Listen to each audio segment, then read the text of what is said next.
नमस्कार, स्वागत है आपका आपकी खबर में।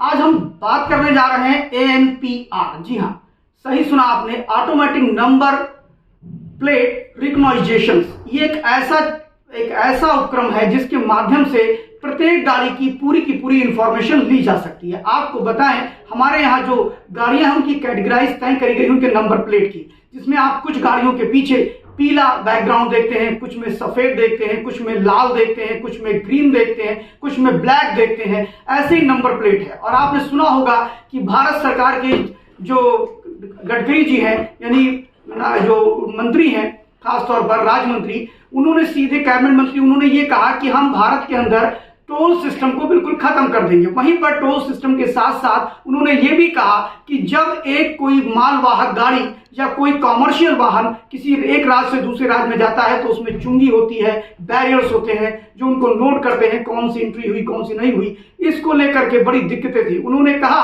कि हम ऑटोमेटिक नंबर प्लेट रिकॉग्निशन एक ऐसी प्लेट लगाएंगे जिसके माध्यम से कॉमर्शियल गाड़ियों को आप जान सकेंगे कि वह गाड़ी किस राज्य से निकली, कहां से निकली, किस चौराहे से निकली, और उसका जो GST अवमूल्यन होता है, यानी कि जो उसकी चुंगी होती है, वह भी उसी से ले लिया जाएगा। इसके लिए बाकायदा एक सॉफ्टवेयर पोर्टल बनाया गया है और उसके माध्यम से ई चालान भी हो जाएगा और उसकी एक एग्जैक्ट रियल लोकेशन इंफॉर्मेशन जाएगी। अब ऐसा क्यों करना पड़ा, यह भी आप जानिए। ऐसा इसलिए करना पड़ा कि हमने सुना है कि बहुत से लोगों ने, अब GST के अंदर यह है कि जब आप किसी गाड़ी पर माल बुक करते हैं जो कि 100 किलोमीटर से ऊपर अगर कहीं पर उस माल को भेजना है तो उसके लिए आपको ई-वे बिल बनाना पड़ता है। ई-वे बिल में ये जनरेट करना पड़ता है कि किस गाड़ी में माल रखा गया है, उस गाड़ी का नंबर क्या है, वो गाड़ी कहां से कहां तक रन करेगी और उस गाड़ी में ये माल कितनी क्वांटिटी में है।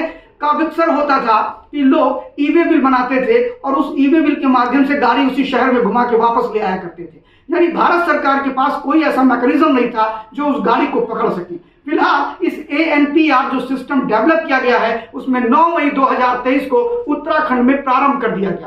पूरे देश में ये बहुत तेजी से लागू होने जा रहा है और इसको कई विभागों से कनेक्ट किया जाएगा, जिसमें आबकारी विभाग है, पर्यटन है, शहरी विकास है, और यहाँ पर जो चुंगी लेते हैं, जो बैरियर लगाते हैं, वह भी इसमें आते हैं, और पुलिस को भी इससे कनेक्ट किया जा रहा है, जिससे उस गाड़ी की पूरी इंफॉर्मेशन उसके मालिक से लेकर के वो गाड़ी कहां गई, कैसे गई, किस चौराहे पर निकली, ये सारी इंफॉर्मेशन आप तक पहुंच जाएगी। यानी अगर कोई पुलिस किसी गाड़ी को पकड़ना चाहे, अभी ये ANPR नंबर जो है ये फिलहाल ऑटोमेटिक रिकॉग्निशन करेगा।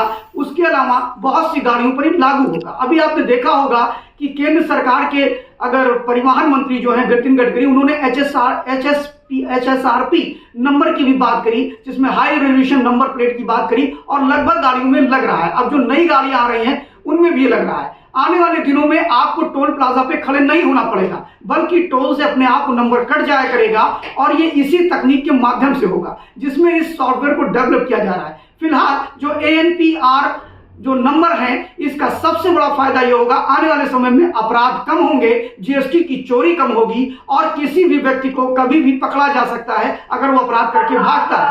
पर्यटन विभाग को अगर लेते हैं, या पुलिस डिपार्टमेंट को लेते हैं, आबकारी डिपार्टमेंट को लेते हैं, ऐसे कई विभाग हैं जो सारे के सारे विभाग जुड़ जाएंगे और कोई भी किसी भी गाड़ी की पूरी इंफॉर्मेशन एक क्लिक में ही पा जाएगा। ये एक बहुत आयामी परियोजना है और पूरे देश में जल्द से जल्द लागू हो रही है, जिसमें उत्तराखंड ने 9 मई 2023 को इस काम को शुरू कर दिया था। ANPR नंबर जो है ये अपने आप में सबसे आधुनिक टेक्नोलॉजी होगी परिवहन क्षेत्र को लेकर के। जी हाँ, बने रहिए हमारे साथ और देखते रहिए आपकी खबर। ऐसे ही कुछ और चीजें और जानकारी आपके सामने हम लाते रहेंगे।